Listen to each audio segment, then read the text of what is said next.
오늘 우리에게 주시는 하나님의 말씀은 창세기 29장 1절부터 14절 말씀입니다. 야곱이 길을 떠나 동방 사람의 땅에 이르러 본즉 들에 우물이 있고 그 곁에 양 세 떼가 누워 있으니 이는 목자들이 그 우물에서 양떼에게 물을 먹임이라. 큰 돌로 우물 아귀를 덮었다가 모든 떼가 모이면 그들이 우물 아귀에서 돌을 옮기고 그 양떼에게 물을 먹이고는 우물 아귀 그 자리에 다시 그 돌을 덮더라. 야곱이 그들에게 이르되 내 형제여 어디서 왔느냐? 그들이 이르되 하란에서 왔노라. 야곱이 그들에게 이르되 너희가 나홀의 손자 라반을 아느냐? 그들이 이르되 아노라. 야곱이 그들에게 이르되 그가 평안하냐? 이르되 평안하니라. 그의 딸 라헬이 지금 양을 몰고 오느니라. 야곱이 이르되 해가 아직 높은즉 가축 모일 때가 아니니 양에게 물을 먹이고 가서 풀을 뜯게 하라. 그들이 이르되 우리가 그리하지 못하겠노라. 때가 다 모이고 목자들이 우물 아귀에서 돌을 옮겨야 우리가 양에게 물을 먹이느니라. 야곱이 그들과 말하는 동안에 라헬이 그의 아버지의 양과 함께 오니 그가 그의 양들을 치고 있었기 때문이더라.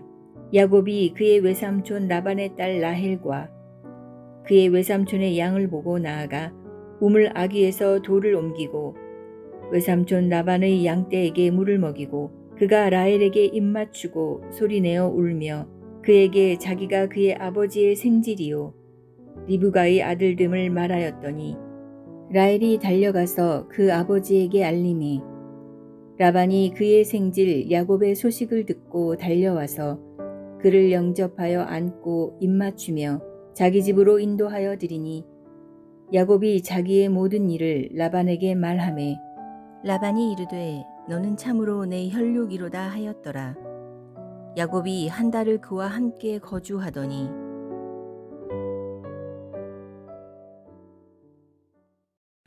야곱은 베델에서 하나님을 만났습니다. 그리고 삼촌 라반의 딸 중에서 아내를 얻기 위해 하란으로 갔습니다. 오늘 본문의 첫 절인 29장 1절을 보겠습니다. 야곱이 길을 떠나 동방 사람의 땅에 이르러. 베델에서 출발해서 하란까지의 거리는 무려 800km 정도가 되는 매우 먼 거리였습니다. 야곱이 이 먼 거리를 여행할 때 얼마나 어렵고 힘들었을지 짐작이 되는 것입니다. 그런데 야곱이 이처럼 멀고 위험한 여행을 어떻게 성공할 수 있었는가? 우리가 어저께 살펴본 창세기 28장에서 그 답을 얻을 수 있습니다. 28장 15절에서 하나님은 야곱에게 내가 너와 함께 있어 내가 어디로 가든지 너를 지키며 너를 이끌어 이 땅으로 돌아오게 할지라. 내가 내게 허락한 것을 다 이루기까지 너를 떠나지 아니하리라 라고 약속을 하신 것입니다. 그러므로 야곱이 이러한 먼 거리를 무사히 여행할 수 있었고 그리고 도착한 곳에서 삼촌 라반의 딸을 만나게 된 것은 하나님께서 야곱의 길을 인도해 주셨기 때문이다 라고 말할 수 있는 것입니다. 여러분의 인생길에도 늘 하나님께서 함께 해주시고 그 길을 인도해 주심으로 하루를 보내고 한 달을 보내고 1년을 보냈을 때 하나님께서 우리와 함께 하심을 깊이 경험할 수 있게 되기를 바라겠습니다. 그리고 여러분이 마지막 도달하게 될 천국의 여행길도 하나님께서 함께 하시고 그 길을 인도하심으로 한 분도 나가 없이 하나님의 나라, 그리스도의 나라, 성도의 나라인 새하늘과 새 땅에 입성하게 되시기를 예수님의 이름으로 축원합니다. 야곱이 하란 땅과 가까이 있는 우물에 드디어 도착했습니다. 가서 보니까 사람들이 우물을 굉장히 깐깐하게 잘 관리하고 있었다는 것입니다.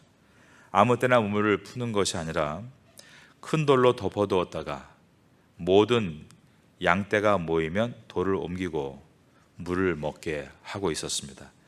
야곱이 도착했을 때는 목자들과 양 세 떼가 모여 있었고 다른 떼가 오기를 기다리고 있었다. 2절과 3절입니다. 본즉 들에 우물이 있고 그 곁에 양 세 떼가 누워 있으니 이는 목자들이 그 우물에서 양떼에게 물을 먹임이라. 큰 돌로 우물 아귀를 덮었다가 모든 떼가 모이면 그들이 우물 아귀에서 돌을 옮기고 그 양떼에게 물을 먹이고는 우물 아귀 그 자리에 다시 그 돌을 덮더라.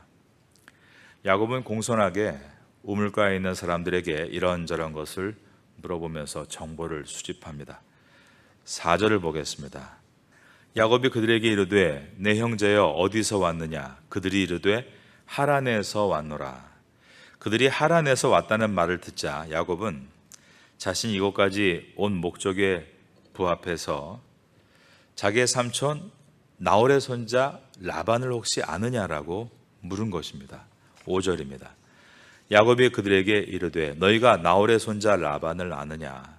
그들이 이르되 아노라. 그들이 라반을 안다라고 했습니다. 그러자 야곱이 얼마나 기뻤겠습니까? 몹시 흥분했을 것입니다. 무려 900km의 여행길을 와서 드디어 만나야 할 삼촌의 행방을 알게 된 것이기 때문입니다. 야곱은 그들에게 평안하냐라고 묻습니다. 그런데 그때 그들이 평안하다라고 대답을 하면서 저기 라반의 딸인 라헬이 지금 양을 몰고 오고 있다라고 말을 한 것입니다. 6절입니다. 야곱이 그들에게 이르되 그가 평안하냐? 이르되 평안하니라. 그의 딸 라헬이 지금 양을 몰고 오느니라. 야곱의 부모님인 이삭과 리브가는 야곱에게 너는 외삼촌 집 라반에게 가서 라반의 딸 중에서 신부감을 찾아야 한다라고 했습니다. 그러므로 지금 저 멀리 양을 몰고 오고 있는 여인은 자신의 신부감이었다는 것입니다. 얼마나 설레었을까요? 광야는 우리가 사는 지역보다 시야가 훨씬 더 넓게 확보되어 있습니다. 지금 저 멀리서 양떼가 오고 있다면 그 양들이 도착하는데 상당한 시간이 걸리는 것입니다. 야곱은 목자들에게 조언을 합니다. 가축이 다 모이려면 아직도 한참이 더 시간이 걸려야 되는데 먼저 양에게 물을 먹이고 한 번 더 초장으로 보내서 풀을 뜯게 하는 것이 어떻느냐. 7절입니다. 야곱이 이르되 해가 아직 높은 즉 가축 모일 때가 아니니 양에게 물을 먹이고 가서 풀을 뜯게 하라. 사실 야곱은 우리가 알고 있는 것처럼 집안에만 있던 사람으로서 이런 가축을 돌보는 것에 뛰어난 지식이 있는 사람이 아닙니다. 그런데 목자들을 조언하고 있습니다. 도시 사람이 어부에게 물고기 잡는 법을 설명하는 것과 같은 것입니다. 별로 동의가 안 되겠죠. 그래서 목자들은 싫다라고 거절합니다. 8절을 보겠습니다. 그들이 이르되 우리가 그리하지 못하겠노라. 때가 다 모이고 목자들이 우물 아귀에서 돌을 옮겨야 우리가 양에게 물을 먹이느니라. 오늘 본문을 저희가 묵상하면서 이런 마음을 좀 가져보면 좋겠습니다. 혹시 우리가 다른 사람에게 너무 쉽게 조언하는 것은 없는지를 생각해 보면 좋겠습니다. 특별히 나이 든 사람이 젊은 사람에게 조언을 많이 할 수밖에 없는데 자칫하면 조언이 잔소리가 될 수 있고 말과 행동이 다를 경우에는 상대방에게 분노를 만들 수 있다는 것을 우리가 생각을 해야 하는 것입니다. 저 같은 경우도 항상 저희 자녀들에게 그리고 교회에서 함께하는 우리 전도사님들 그리고 사역자들에게 어떻게 하면 말을 많이 하지 않고 말을 삼가할까를 늘 생각을 합니다. 새벽에 기도하고 나서 이제 오전 8시에 한 번 더 우리 태국 전사님들과 예배를 드리고 그리고 8시 반부터 회의를 할 때 항상 할 말들을 좀 미리 아침에 적어 놓는 편입니다. 그러면서 내가 할 말이 맞는 말일까를 생각하고 사실에 입각해서 말할 수 있을까를 먼저 점검합니다. 그리고 잘 모르는 부분에 대해서는 먼저 제가 질문할 것들을 적어 놓습니다. 어떤 날은 질문을 하고 가만히 들어보면 거의 대부분 제가 잘못 오해했거나 오해한 부분들이 많이 있습니다. 그럴 때는 굳이 제가 할 말도 없이 그냥 이해를 하고 끝날 수 있는 일들이 더 많았다는 것을 돌아보게 됩니다. 제가 할 말은 일을 잘해 주셔서 참 감사하다라는 말과 일이 잘 될 수 있도록 인도해 주신 하나님께 감사하다라는 말뿐입니다. 너무 조언이 남발하지 않도록 늘 조심해야 한다는 것은 중요한 것 같습니다. 나의 신앙의 경험이 많아질수록 상대방에게 할 말이 많아진다는 것은 바람직한 것은 아닌 것처럼 느껴집니다. 영성이란 깊어지면 깊어질수록 나는 죄인 중에 괴수다는 것을 깨닫는 것입니다. 그래서 내 탓입니다, 내 탓입니다를 반복하는 것입니다. 그런데 공동체는 조언을 많이 하고 잔소리를 많이 하는 꼰대가 있을 때 잘 되는 것이 아니라 내 탓입니다를 인정하며 자기의 일을 묵묵히 하는 사람이 있을 때 더 발전한다는 것입니다. 누군가에게 바꿔야 한다라고 말하면 그 공동체가 잘 바뀔 것 같은데 잘 바뀌지 않고 오히려 내 탓입니다라고 내가 바뀌면 전체가 빠르게 바뀐다라는 것입니다. 여러분의 공동체에서 자신을 바꾸는 영성이 깊은 좋은 성도가 되시기를 바라겠습니다. 야곱은 사람들이 저 멀리서 양들을 몰고 오는 여인이 라반의 딸이라고 말하자 이 사람들에게 빨리 양들에게 물을 먹이고 목초지로 가면 좋겠다라고 말하고 있는 것은 자기와 라헬만 좀 둘이 있을 수 있도록 사람들을 자리를 비키게 하고 있는 것입니다. 처음부터 이 야곱이라는 인물을 보면 사실 인간적으로는 좀 미운상이 있습니다. 자기 중심적인 면이 많고 사람을 언짢게 하는 말재주가 좀 있습니다. 형 에서에게 팥죽을 가지고 적분할 때도 그랬고요. 아버지를 속일 때도 그랬습니다. 항상 머리 굴리는 소리가 요란한 사람이 야곱입니다. 하지만 이제 야곱은 앞으로 점점 성숙해 갈 것을 우리가 알고 있습니다. 그런데 시간은 많이 걸렸다는 것입니다. 하지만 변하고 있다는 것이 중요한 것 아니겠습니까? 이 새벽에 나와 예배드리는 저와 여러분도 지금 점점 변하고 있는 줄로 믿습니다. 눈에 잘 보이지 않지만 새벽에 나와 예배하는 사람들은 변하고 있는 것입니다. 개발도상국의 경제 성장률을 보니까 보통 어떤 해에는 1년에 50%, 또 30%씩 급격하게 성장한다고 되어 있지만 워낙 처음부터 아무것도 없었기 때문에 그 결과가 그렇게 크게 변하지는 않습니다. 반면에 선진국의 경제 성장률은 보통 2% 정도 됩니다. 그런데 2%가 작지가 않습니다. 미국같이 큰 나라들, 그런 나라들의 2%의 경제 성장은 워낙 큰 자산을 가지고 있기 때문에 그 결과가 엄청나게 크다는 것입니다. 요한복음에 보면 사마리아 여인이 우물가에서 예수님을 잠시 만나고 바로 물더미를 내던질 만큼 급격하게 변화합니다. 이것에 비해서 야곱은 아주 서서히 변하는 것 같습니다. 하지만 야곱은 하나님의 사명인 장자의 축복을 사모했던 자이고 장자로서 동족과 결혼하기 위해 900킬로의 거리를 걸어온 사람 아닙니까? 그 믿음의 자산이 야곱에게는 아주 크다는 것입니다. 2%씩 성장하듯 느리게 성장하는 것처럼 보이지만 훗날 이 야곱은 하나님과 겨뤄 이긴 자라는 이스라엘이라는 이름을 받을 만큼 크게 변화로 돌아왔습니다. 그러니 저와 여러분도 매일 이렇게 새벽에 나와서 말씀을 듣고 기도하고 하루를 또 조금이라도 믿음으로 살려고 하는 이 애씀이 결코 헛되거나 변화가 없는 것이 아니라는 말씀을 드리고 싶습니다. 조금씩 변해가고 있다는 것입니다. 그리고 그것은 앞으로 큰 결과를 얻게 될 것입니다. 이것을 믿고 오늘도 신앙과 인격을 잘 빚어가는 우리 모두가 될 수 있기를 예수님의 이름으로 축원합니다. 야곱에게는 미운 상도 있지만 사랑스러운 모습도 분명히 있습니다. 라헬이 다가오자 그녀가 몰고 온 양들을 위해 우물에 덮여있던 이 돌을 옮기고 있는 것입니다. 10절입니다. 야곱이 그의 외삼촌 라반의 딸 라헬과 그의 외삼촌의 양을 보고 나아가 우물 아귀에서 돌을 옮기고 외삼촌 라반의 양떼에게 물을 먹이고, 이 돌이 여간 무거운 돌이 아닐 것이었습니다. 그런데도 라헬에게 잘 보이려고 이 돌을 땀을 뻘뻘 흘려가면서 옮기고 있는 야곱을 생각하면, 라헬이 볼 때 처음 보는 사람이 왜 이렇게 친절을 베푸나 좀 이상해 보여도 어떤 면에서는 참 사랑스러워 보였을 것입니다. 남자들이 사실 여자 앞에서 이런 행동 많이 합니다.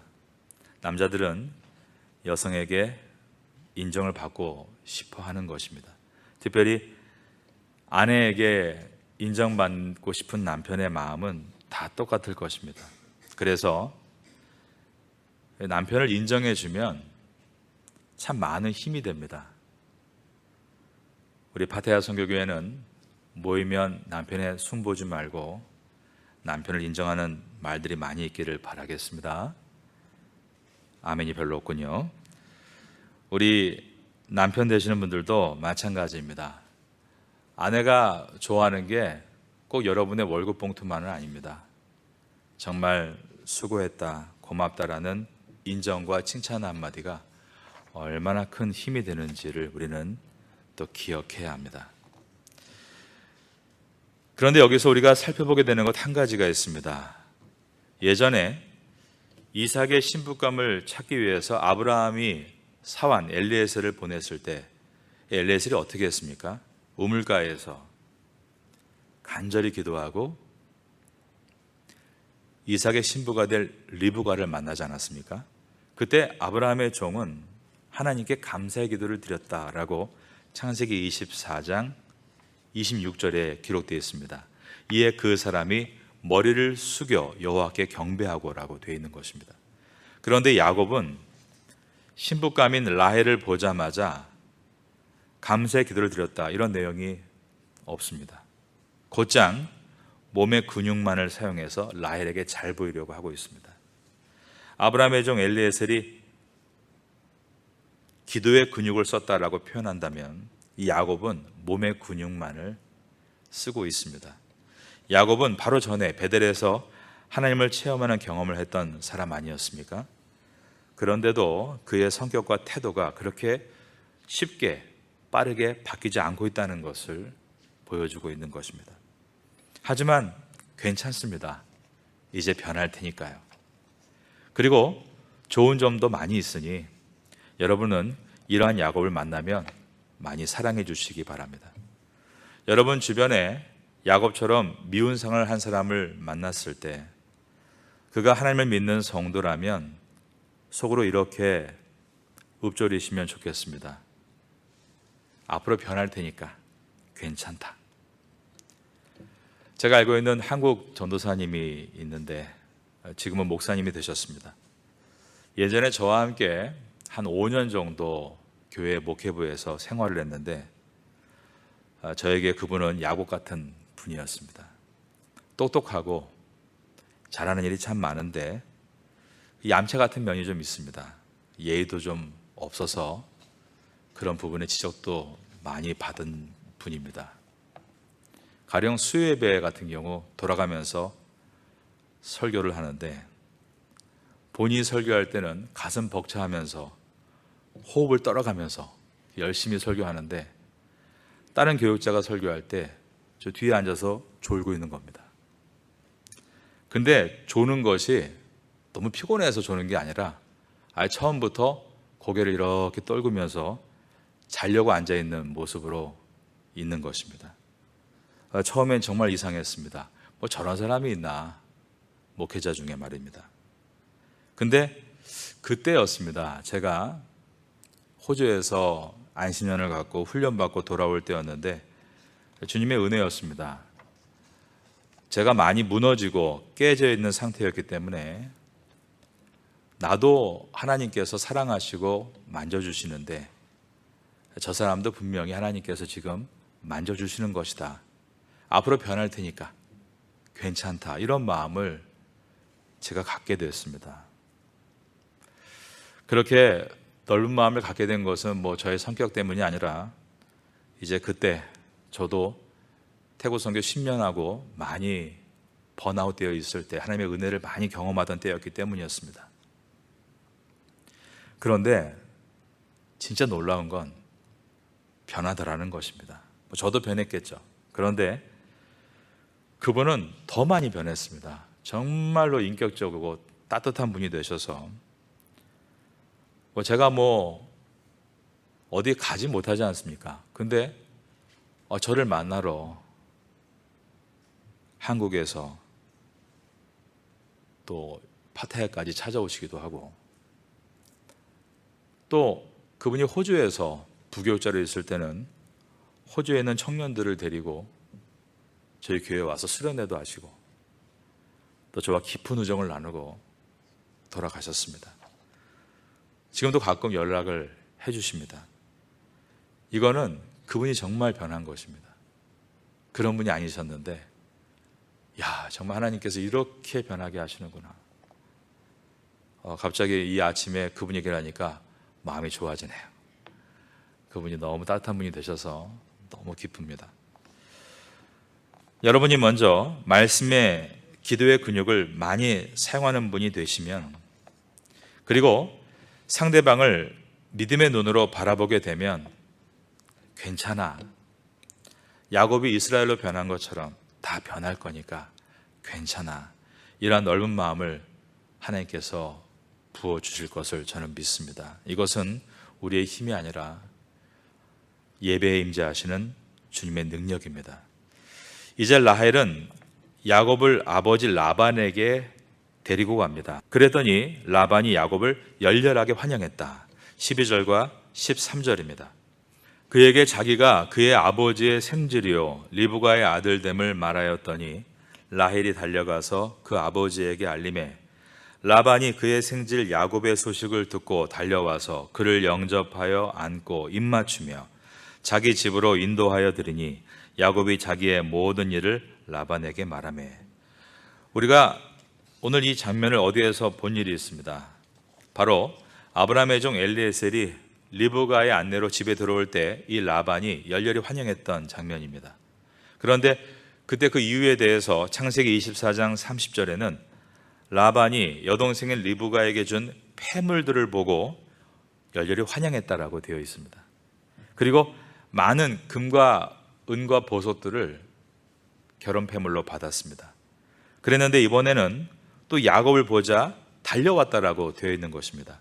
13절에 라반이 그의 생질 야곱의 소식을 듣고 달려와서라고 되어 있습니다. 그를 입맞추고 자기 집으로 인도해 드렸다. 어떤 마음이 든 것입니까?